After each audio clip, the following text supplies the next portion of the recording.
Aniq bilaman, bunaqa eshikni hali ko'rmagansizlar. Bitta ko'rsataman. Nima deyapti akalar?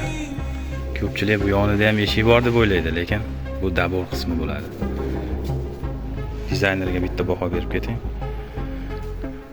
Bunaqasi hali bo'lmagan. Ideal holatda moslanilgan avvalgi joylari, bortrekalarida hisobi olingan hamma joyini.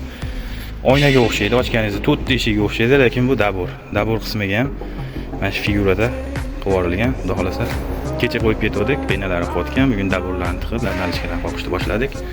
Stillariga ahamiyat berib qo'yasizlar. Buni ustakalar yaxshi biladi. 80 sm daborni chokini keltirib olish oson emas.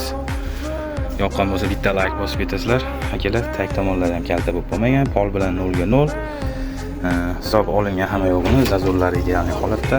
Ichki tomon 80 lik dabor bo'lyapti. Oldi tomon 32 likdan bo'lyapti akalar. Xudo xolasa, ishlarimizni boshlab oldik. Abdalichkalarni qoqib, xudo xolasa, bitgan holatini ham video qilib beramiz akalar. Kimga shunaqa sifatli xizmatlar kerak bo'lsa, aloqaga chiqaverasizlar. Ideal ustalar jamoasiga bu yerda idealni ustalar ishlayapti mana. Bereskasiga bitta ahamiyat berib ketasizlar. Idealni holatda ochilgan bu hech qanaqa frezer emas, iskanada ochganmiz. Shel yo'q umuman. Xudo xolasa biz ishlarimizni boshladik. Ma'qul kelgan bo'lsa, ishlarimiz yoqqan bo'lsa like bosib ketishni unutmaysizlar akalar.